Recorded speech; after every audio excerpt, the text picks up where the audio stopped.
자, 그 지난 시간까지가 좀 몇 시간 동안 어려웠죠. 네. 역학적 에너지 보존이라고 해가지고 그 물리학 원에서도 좀 가장 문제가 좀 어렵게 나오는 그런 부분이어서 여러분이 아마 쉽지 않은 시간이었을 것 같습니다.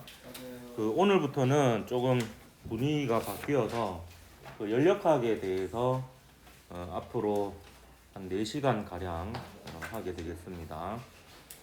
그 제목은 이제 첫 번째 연력학에 관한 첫 번째 소단원 제목은 연력학 제1법칙인데요.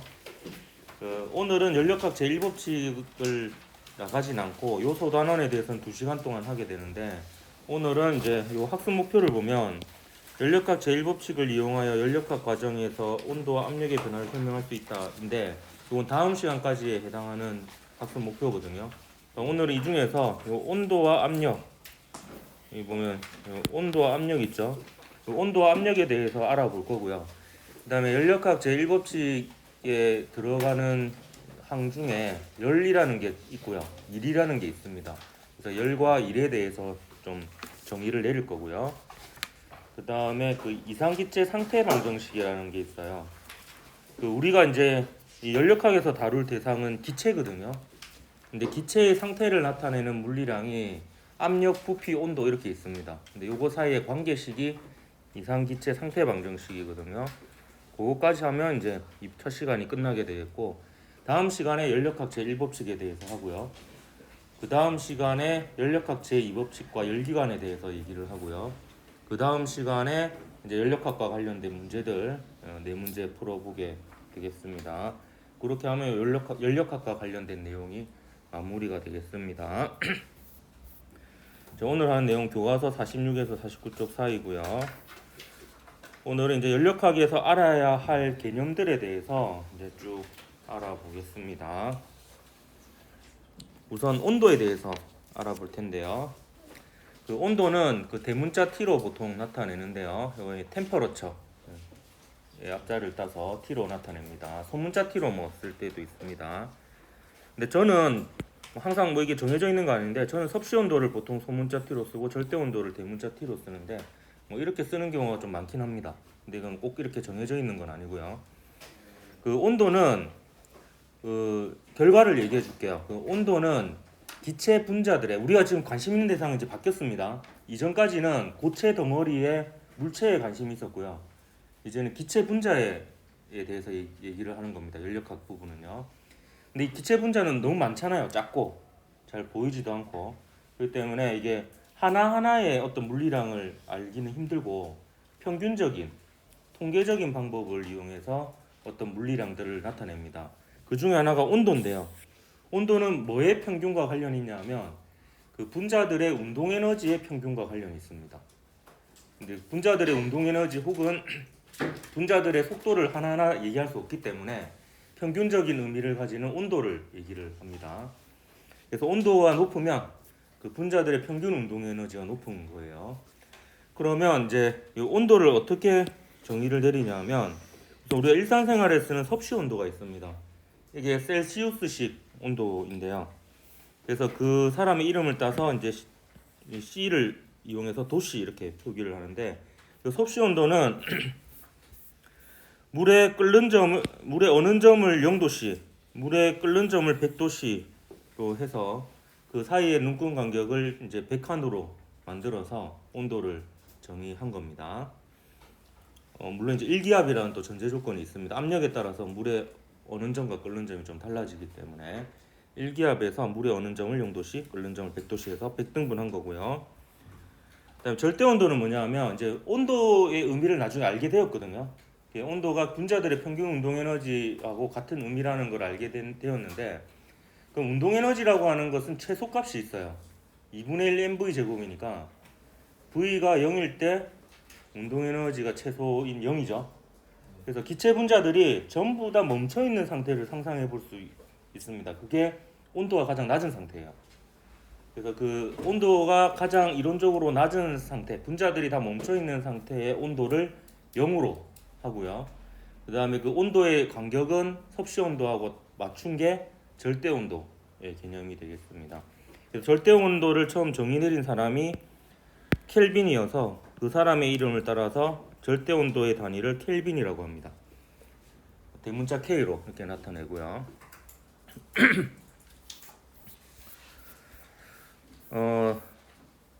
근데 그러면 섭씨 온도로 몇 도일 때가 그 절대 온도 0도냐면 0켈빈이냐면 마이너스 273도씨일 때입니다. 그래서 섭씨 온도로 마이너스 273도씨일 때 절대 온도가 0켈빈입니다. 그래서 절대 온도와 섭씨 온도 사이의 관계식을 보면 절대 온도는 섭씨 온도 더하기 273이에요. 그러면 섭씨 온도가 마이너스 273일 때 절대 온도가 0이 되죠. 그래서 요 식은 저는 이걸 외우고 있지는 않거든요. 저는 어떻게 기억을 하냐면 마이너스 273도씨가 0켈빈이다. 요거 하나만 기억을 합니다. 그러면 이제 절대 온도는 섭씨 온도 더하기인지 빼기인지 모르겠는데 273이 붙게 되고요. 그럼 여기 이제 끼워 맞추면 됩니다. 섭씨 온도가 마이너스 273일 때 절대 온도가 0이 돼야 되니까 마이너스 273일 때 얘가 0이 되려면 이거 플러스가 되면 되죠. 네, 이렇게 해서 이제 식을 기억하면 되겠습니다.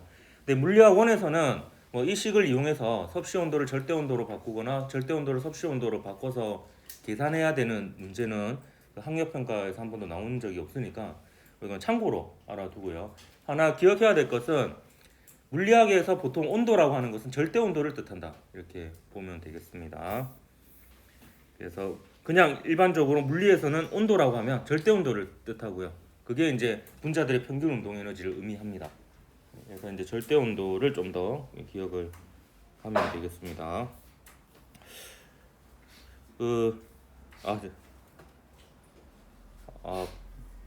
뭔가 빠뜨린 것 같은데 농담을 하나 빠뜨렸네요. 그 얘기를 하도록 하겠습니다. 생각이 났기 때문에. 예. 농담은 아니고요. 지구의 평균 온도가 한 15도씨 정도 되거든요. 절대 온도로 치면은 대략 한 300켈빈 정도 되죠. 300켈빈 좀 안 되는데. 근데 우주의 평균 온도가 얼마냐면 우주의 평균 온도가 한 4켈빈 정도 돼요. 대략. 굉장히 낮죠. 그래서 지구는 우주 전체적으로 봤을 때는 핫플레이스입니다. 굉장히 온도가 높은 요거 좀 미리 농담이라고 얘기하고 하니까 좀 그러네. 자연스럽게 나왔어야 되는데. 제가 이 빠트린 농담들은 다 보충해 줍니다. 옆반에서 혹시 했다가 난 거 이런 거 있으면 다 똑같이 제공해야 되기 때문에. 이제 온도 알아봤고 그냥 압력에 대해서 얘기해 보도록 하겠습니다. 압력은 영어로 프레셔라고 하죠. 그래서 그 앞자를 따서 P라고 보통 표기를 하고요. 압력은 뭐 대신 쓰는 거냐면 우리가 그 역학에서는 그 힘을 얘기했다고 하면은 연력학에서는 압력을 얘기합니다. 힘 대신에 쓰는 개념이다 이렇게 보면 되겠고요. 압력은 면적분의 힘입니다. 단위 면적당 받는 힘, 그러니까 1제곱미터당 받는 힘이고요. 그래서 이제 공식은 면적분의 힘이 되고 단위는 힘을 면적으로 나눈 거니까 뉴턴 나누기 미터 제곱이 되고요. 이걸 줄여가지고 그 압력과 관련된 또 파스칼의 법칙이라는 법칙을 발견한 과학자의 이름을 따서 파스칼이라고도 합니다. 그 파스칼은 다재다능해서 수학자이기도 하고 과학자이기도 하고 막 그래요. 이것저것 다 했던 그런 사람입니다. 이거와 관련된 농담도 있는데 이건 다른 말도 안 했기 때문에 넘어갈게요. 그게 농담입니다. 설명을 해야 되나? 오늘 왜 이렇게 버벅거리지? 자, 압력은 이런 겁니다. 자, 기체 분자가 막 무작위적으로 막 이렇게 움직이잖아요. 그러니까 얘가 어디에 어떤 힘을 가하는지는 사실 다 얘기할 수는 없는 부분이에요. 근데 이제 그 기체가 있는 공간에 어떤 고체 덩어리가 이렇게 들어갔다라고 칩시다. 그러면 요 주변에 이제 압력이 P인 기체들이 이렇게 있는 거예요. 기체 분자들이. 그럼 이 기체 분자들은 요 물체에 그 압력에 의한 힘을 가합니다. 힘을 가하는데 예를 들어서 요 면 있죠. 그냥 요 면이 받는 힘을 한번 생각해 보면 요 면은 면적이 A고요. 그럼 요 기체가 이제 그 기체 분자들이 압력으로 이제 요 물체의 이 면을 밀 텐데요. 그 힘은 방향은 일단 항상 이 고체 덩어리의 면의 수직인 방향으로 밉니다. 기체 분자가 당길 수는 없어요. 밀기만 계속 부딪히면서 미는 거니까요. 항상 수직 방향으로 밀고요. 지워주네. 왜 이래? 수직 방향을 밀고 그 미는 힘의 크기는 그 요 압력의 정의가 면적분의 힘이니까요. 힘은 압력 곱하기 면적하면 되죠. 양변에 A를 곱하면 PA가 F입니다. 그래서 이때 이제 요 면이 받는 힘은 압력 곱하기 요 면적 이렇게 구하면 됩니다. 그래서 압력을 알면 결국에 이제 뭐 힘을 안다 이렇게 뭐 볼 수도 있는 거고요. 그래서 우리가 기체가 결국에 이제 압력이라는 게 있는데 그 압력에 의해서 힘을 작용할 때는 보통 이 고체 덩어리 이런 게 이제 들어가면은 이제 힘을 계산해야 되는 경우가 있습니다. 바로 뒷페이지에 이제 일에 대해서 얘기할 때 이 부분을 활용할 때가 있을 겁니다. 그래서 힘 대신에 쓰는 개념으로 연력학에서는 압력을 일단 쓴다라는 거 좀 기억을 하도록 하고요. 그 다음에 그 다음 시간에 배울 연력학 제1법칙에 열이라는 게 들어가거든요. 열이 무엇인지에 대해서 설명하도록 할게요. 열은 영어로 뭔지 모르겠습니다. 그 앞자를 따서 Q라고 한 것 같은데 맨날 찾아본다는 게 맨날 까먹고 다시 오네요. 이렇게. 그래서 나중에 질문도 또 할 거 없으면 이런 거 적어도 됩니다. Q 다 100점입니다. 뭐든 궁금한 거 적으면 질문의 경중과 관계없이. 자, 열은요 일단 이렇게 정의를 내릴 수 있습니다. 온도가 다른 물체가 있으면요, 온도가 다른 두 물체가 이게 접촉을 하면 그 온도가 다른 두 물체 사이에 이동하는 에너지가 열입니다. 그래서 열은 에너지입니다. 열은 온도가 다른 물체 사이에 이동하는 에너지인데요. 이 열이 에너지라고 밝힌 사람이 있어요. 그 사람이 바로 줄이라는 과학자입니다. 그래서 그 사람의 이름을 따서 에너지의 단위를 줄이라고 이렇게 붙입니다. 그런데 그 줄 이전에는 열이라는 개념하고 그다음에 그 에너지라는 개념이 따로 쓰였어요. 그러니까 에너지는 역학적 에너지에 국한해서 이제 에너지라고 얘기를 했고 열은 별개의 것으로 생각을 했는데 결과적으로 이 열 에너지라는 것은 결국에 분자들의 총 역학적 에너지라는 게 나중에 또 밝혀지거든요. 근데 이제 그거에 이제 시작이 되었던 게 줄의 실험이었어요. 줄이 그 역학적 에너지가 열 에너지로 전환되는 것을 실험을 통해서 밝혔고 그 열의 단위와 그 에너지의 단위 사이의 관계를 밝혀냈어요. 그래서 열의 단위로는 칼로리를 썼어요. 칼로리를 썼고 에너지의 단위로는 뭐 그때 당시에는 따로 없었겠죠. 뭐 킬로그램 미터 제곱 퍼 세컨드 제곱 이걸 기초 단위로 치면은 그렇게 되는데 요 사이의 관계를 보니까 일단 나중에는 이제 그 역학적 에너지의 단위를 줄로 이제 바꿨으니까 우리는 그걸 이용해서 표현을 해보도록 할게요. 1칼로리는 열의 단위로 칼로리가 쓰이거든요. 역학적 에너지 단위로는 줄을 쓰죠. 지금은 이제 역학적 에너지뿐만 아니라 모든 에너지의 단위로 줄을 씁니다. 1칼로리는 4.2줄이라는 것을 밝혀냈습니다. 그러니까 1칼로리에 해당하는 열은 4.2줄에 해당하는 역학적 에너지하고 같다라는 것을 밝혀냈고요. 열은 에너지의 또 다른 한 종류이다라는 것을 밝혀냈습니다. 이걸 외울 필요는 없는데요. 그래도 외우는 방법을 알려줄게요. 제가 그 중학교 때 시험 칠 때 이거 틀렸었거든요. 그 계산하는 문제에서 1칼로리는 4.2줄로 계산해야 되는데 1줄은 4.2칼로리로 계산을 해가지고 거꾸로 해서 틀린 적이 있거든요. 그래서 이게 항상 이거 얘기하면 애들이 비웃던데 칼슘의 절대값은 4.2줄이다 이렇게 보면 요 끝이 이거는 좀 이렇게 세워져 있죠. 이렇게 꼬불꼬불하고. 근데 4.2 칼로리 이렇게 적으면 이게 안 되거든. 뭐 이럴 줄 알았습니다. 그래서 뭐 이걸 꼭 기억할 필요는 없지만 뭐 그냥 기억 있는 거 알려줍니다. 네. 넘어갈게요 빠르게. 부끄러우니까. 올해는 다 했습니다. 이제 요 이런 분위기를 이제 넘어갈게요. 이번에 유독 싸늘하네. 내가 잘못했다. 자, 열편한 상태 한번 얘기해 보도록 하겠습니다. 자, 온도가 높은 물체와 온도가 낮은 물체가 접촉하면 온도가 다르죠. 그럼 이제 열이 이동하게 되는데 근데 이 열의 이동은 항상 방향이 있습니다. 온도가 높은 물체에서 온도가 낮은 물체로 열이 이동합니다. 이 온도가 높은 물체에서 온도가 낮은 물체로 열이 이동한다는 요 자체는 다음 시간에 배울 연력학 제2법칙과 또 관련이 있습니다. 관련이 있는데 일단 여러분은 뭐 법칙을 떠나서 당연하죠. 예. 그럼 온도가 높은 물체는 열을 계속 빼앗기게 되는 거고요. 온도가 낮은 물체는 계속 열을 받게 되는 거죠. 그래서 이 그래프를 통해서 보면은 시간에 따른 이제 A와 B의 온도 그래프인데 온도가 높은 A와 온도가 낮은 B가 접촉을 하게 되면 온도가 높은 A는 열을 점점 빼앗겨서 온도가 내려가고 온도가 낮은 B는 열을 점점 받아서 온도가 올라갑니다. 그러다가 온도가 같아지게 되면 더 이상 온도가 다르지 않으니까 열 이동이 없겠죠? 예, 그 상태를 열평형 상태라고 합니다. 결국 두 물체의 온도가 같아지고요. 이때는 양방향의 열의 이동이 균형을 이루어.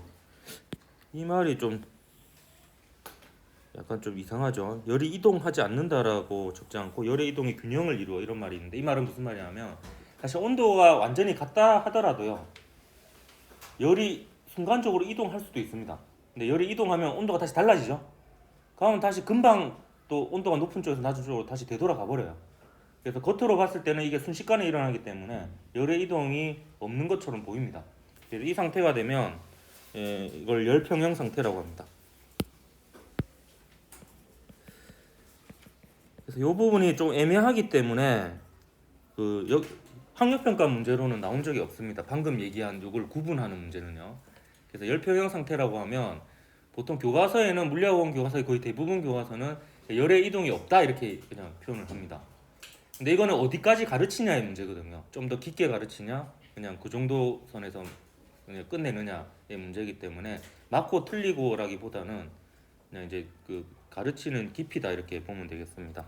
저는 혹시나 해서 그냥 요 개념을 설명하는데 그래서 이거를 그러니까 좀 더 깊이 얘기하면 동적 평형이라 하거든요. 이게 왔다 갔다 하면서 이제 겉으로 봤을 때는 겉보기는 평형을 이루는 그런 상태인데 여러분은 이제 혹시나 문제 나오면 열의 이동이 없다고 한다 하더라도 그게 맞는 말로 간주를 해야 됩니다. 물리학원에서는 그냥 열의 이동이 없는 걸로 그냥 간주하면 되겠습니다. 그게 열평형 상태입니다. 시험 문제로는 안 냅니다. 좀 애매한 부분이 있어서 방금 물어본 거는. 일단 연력학 제0법칙 볼게요. 좀 뜬금없는데요. 이게 0법칙이라는 게 있어요. 그리고 이걸 또 소개하고 있는 교과서가 있기도 하고요. 그래서 이제 0법칙을 설명은 합니다. 근데 이것도 뭐 딱히 거의 나오지는 않는데요. 이런 거예요. 지금 요 비커 B에 물이 좀 뭐 있고요. 비커 C에도 또 다른 물이 있습니다. 그 온도계가 A고요. A를 B에 담궈요. 그럼 A하고 B가 열평형을 이뤘다고 쳐요. 열평형을 이루고 그리고 A와 C를 담궜을 때도 우연치 않게 열이 이동하지 않고 바로 열평형을 이루었다고 칩시다. 그래서 A와 B가 열평형을 이루고 A와 C가 열평형을 이루면요. B와 C도 열평형을 이루어요. 그래서 얘를 두 개 접촉시켜도 열 이동이 없어요. 그 말은 온도가 다르지 않다라는 거죠. 그래서 이게 온도계의 원리로서 연력학 제0법칙이 소개되기도 합니다. 하는데 이거 얘기하면서 저는요 이거 항상 매번 보고 매번 설명을 하는데요. 연력학 0법칙이 왜 필요한지는 잘 모르겠어요. 1법칙하고 2법칙은 왜 필요한지 알겠는데 0법칙이 굳이 왜 법칙으로 있는지가 아직도 이해가 잘 안 됩니다. 그래서 혹시 이걸 이해한 사람은 질문도 적으면 잘 적어줄게요. 연력학 0법칙이 왜 필요한지 굳이 논리적으로 납득이 가게끔 설명을 한다면은 아주 멋질 것 같습니다. 참고로 제가 물리학에 관해서는 여러분보다 모르는 게 더 많아요. 왜냐하면 여러분은 뭘 모르는지 모르죠. 저는 뭘 모르는지 알거든요. 그래서 이게 역설적이게 공부를 하면 할수록 모르는 게 더 많아집니다. 예. 이게 그래서 아직까지는 제가 여러분보다 더 모르는 것 같아요. 예. 뭔가 이상하죠. 자랑인 것 같은데 자랑이 아닌 것 같기도 하고. 예. 그래도 넘어가겠습니다. 옛날에 저 시 하나 알려줬나? 내가 칠 시가 하나 있는데 페이지가 넘어가고 고개도 넘어가네. 제목 물리시가. 그 고개 넘어가는 애들 몇 명 있죠? 미안하다. 방금 건 애드립인데 이런 거 한 거 아니었는데 분위기를 봐가면서 해야 되는데. 그 어제는 화요일이라서 화가 났나 이렇게 얘기할 수 있었는데 오늘 수요일인데 미안하다. 오늘 사과를 여러 번 하네. 평균 한 3번 정도 사과를 하는데 오늘 좀 3번 넘은 것 같습니다.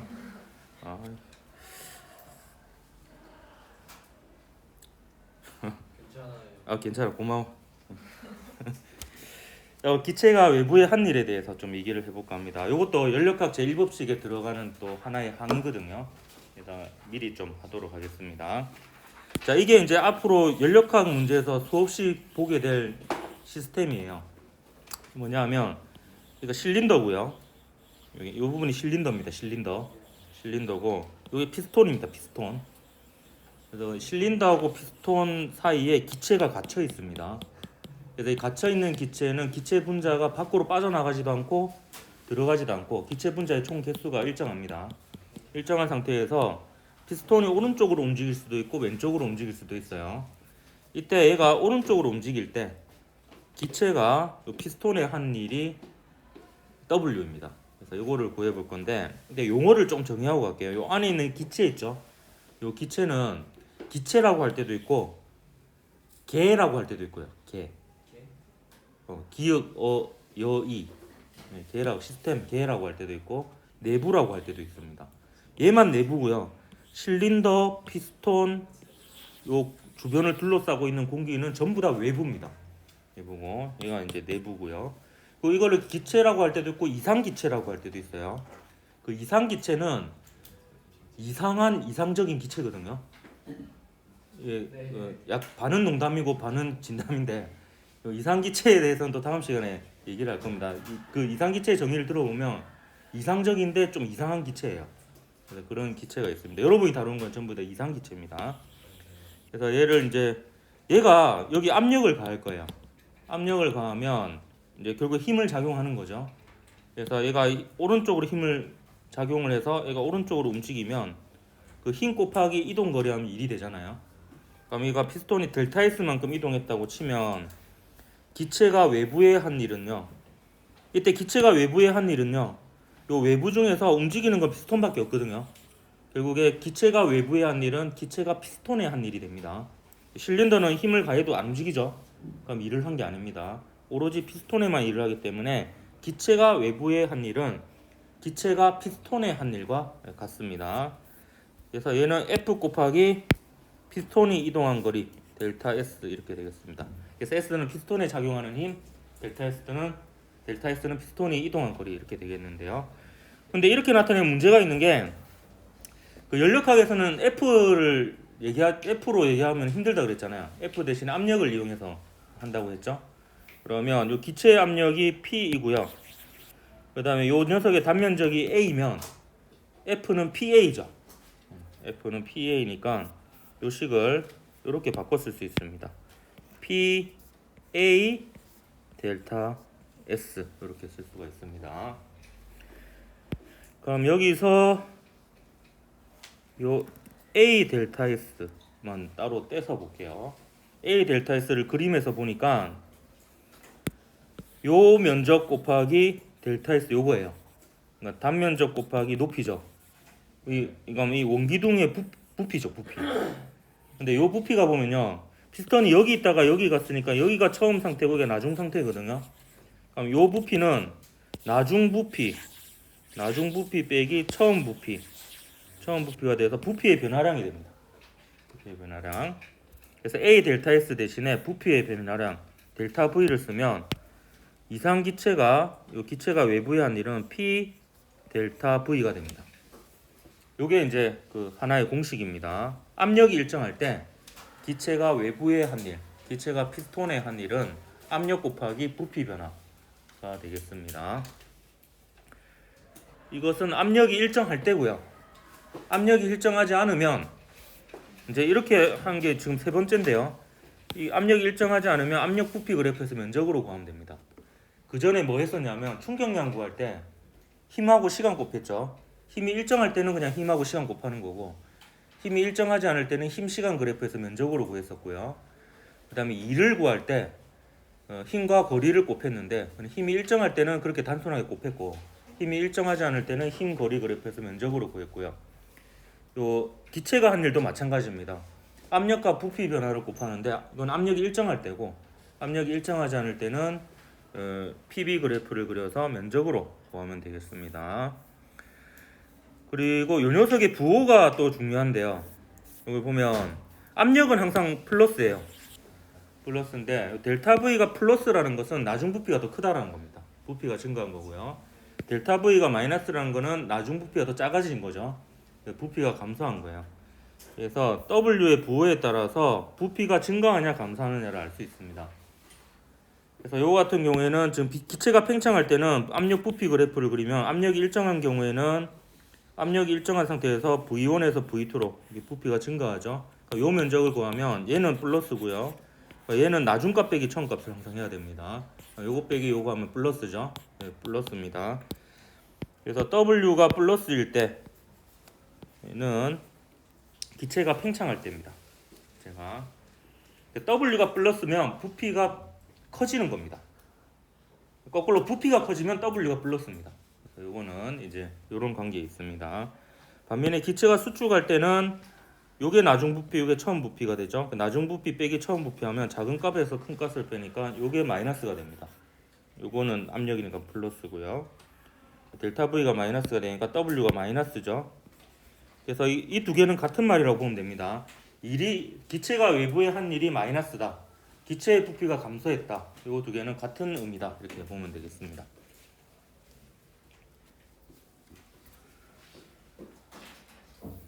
그리고 압력과 부피가 다 변할 때는 이제 부피에 따라서 압력이 변할 때는 면적을 구하면 되겠고요. 이를 이거를 또 정성적으로 생각해봐도 이 기체 분자는요, 요 피스톤을 요 수직 방향으로 밀기만 합니다. 얘가 왼쪽으로 가든 오른쪽으로 가든 밀기만 하기 때문에 미는 방향으로 움직이면 양의 일을 한 거죠. 그러면 이 부피가 증가한 거고, 미는 방향과 반대 방향으로 움직이면 음의 일을 한 거죠. 그는 부피가 감소한 거죠.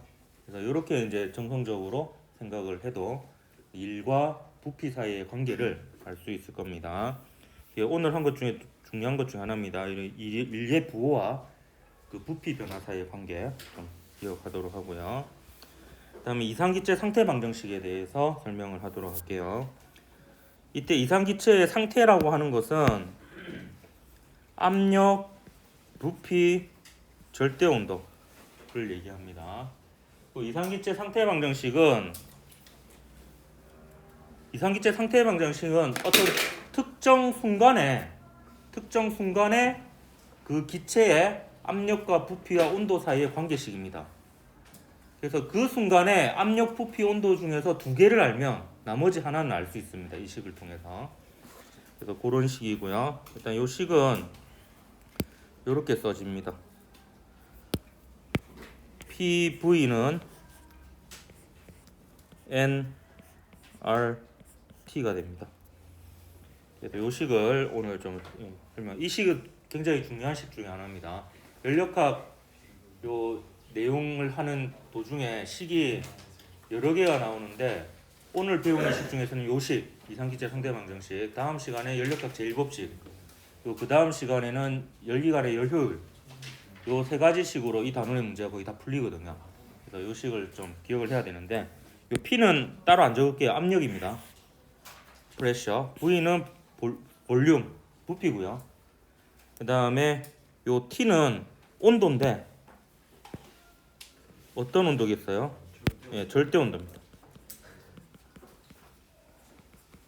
그래서 이거는 절대 온도로 적어 놓을게요.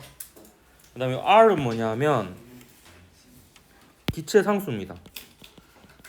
이 기체 상수는 말 그대로 상수예요. 그래서 헬륨 기체든 수소 기체든 관계없이 전부 같습니다. 그냥 기체의 종류와 관계없이 같고요.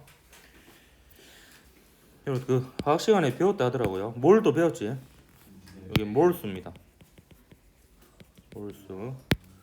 몰수는 아보가드로 수분의 기체 분자의 실제 개수입니다. M몰의 기체 분자의 실제 개수 적어줄게요. 이게 여기 아보가드로 수. 아보가드로가 또 과학자 이름이죠. 아보가드로 수 6.02 곱하기 12, 23승계 맞죠? 여기 M몰의 분자수. 아보가드로 수가 저 중학교 때 외웠었는데요. 중학교 때 과학 선생님이 그 얘기했었거든. 중학교 때 이렇게 외운 거는 평생 잊어버리지 않는다고 이렇게 얘기했는데 평생은 안 살아봤지만 아직까지는 잊어버리지 않고 있습니다. 비밀번호 같은 거 이런 걸로 해놓으면 좋죠. 602, 1023 까먹으면 아보가드로 찾아보면 이제 아보가드로 수분의 실제 분자의 개수 M몰의 분자수니까 만약에 실제 분자의 개수가 6.02 곱하기 10의 23승계의 2배만큼 있다. 그러면 2몰이죠.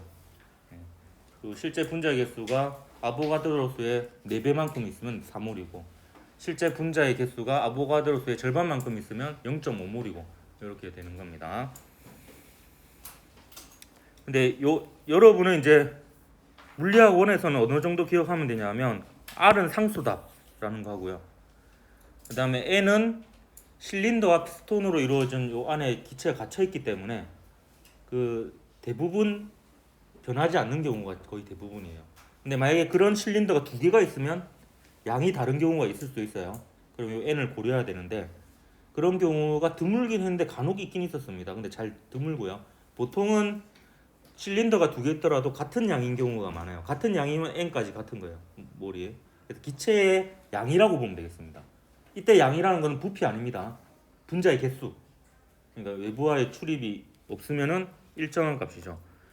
요 시간에 여러분 아보가드로 법칙 배웠다 하더라고요. 보일의 법칙, 샤를의 법칙 안 배웠다고 하는데 내가 팩트 체크 나중에 해볼 거야. 중학교 때 배웠는지 안 배웠는지. 배웠어요. 배웠어요? 안 배웠어요. 안 배웠어? 네. 확실해? 네. 사람의 기억이라는 거는 이제 확실하지 온전치 못한 거기 때문에 선생님 때는 교육과정이 있었거든요. 중학교 때 보일의 법칙, 샤를의 법칙. 근데 저는 알려줄게요. 다 있습니다. 아보가드로 법칙 이 안에 있는데 아보가드로 법칙 이거죠. 같은 온도, 같은 압력, 같은 부피 속에 들어있는 기체 분자의 개수는 기체 분자의 종류와 관계없이 모두 같다. 이게 아보가드로 법칙이죠. 방금 제가 말한 문장을요. 저는 외우고 있는 게 아니고 이 공식 보면서 그냥 얘기를 하는 거예요. 이 식에 의하면 그렇잖아요. T하고 P하고 V가 같으면 기체 분자의 종류와 관계없이 요 N이 같죠.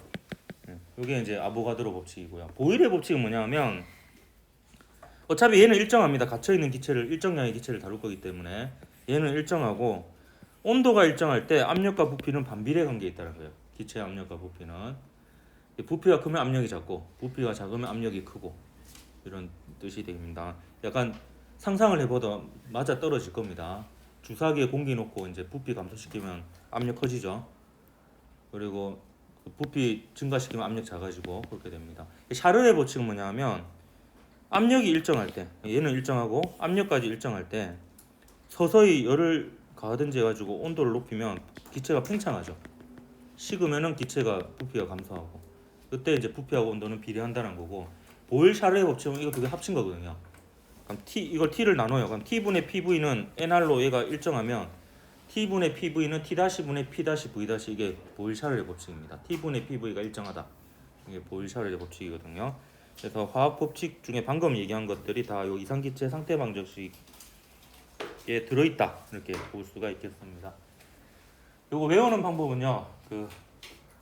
반복해서 외치면 돼요. PV 이꼴 NRT, PV는 NRT, PV는 NRT, PV는 NRT, PV는 NRT, PV는 NRT, PV는 NRT.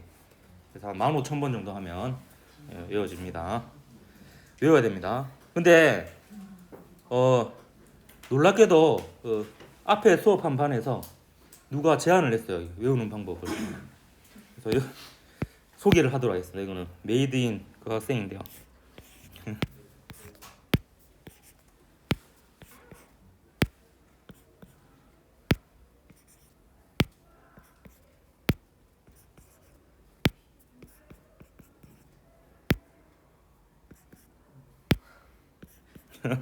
뭡니까?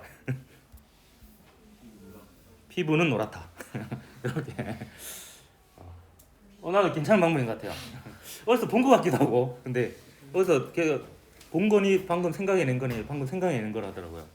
피부는 노랗다.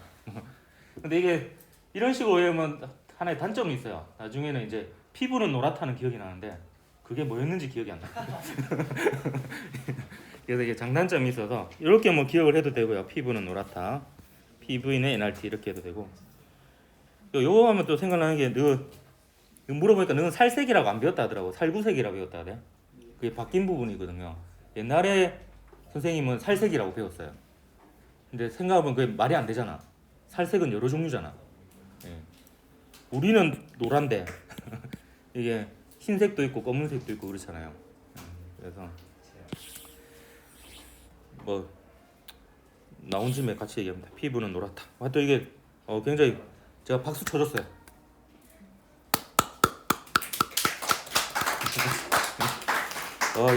대단한 학생이에요. 그래서 제가 아주 큰 박수를 쳐줬습니다. 피부는 노랗다. PV는 NRT. 요 기억하십시오. 오늘 하는 식 중에서 제일 중요한 식이라고 볼 수 있습니다.